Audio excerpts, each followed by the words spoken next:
இந்த நாளில் உலகம் அமைதியாகிவிட்டது.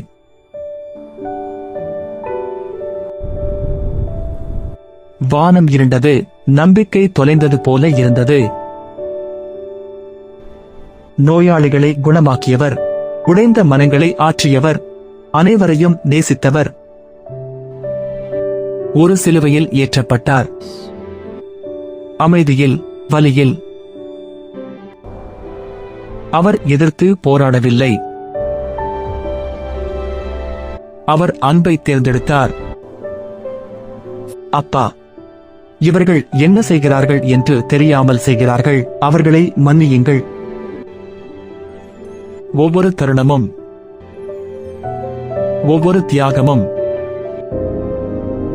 நமக்காகத்தான், நம்முடைய தவறுகளுக்காக, நமக்கு ஒரு புதிய வாய்ப்புக்காக.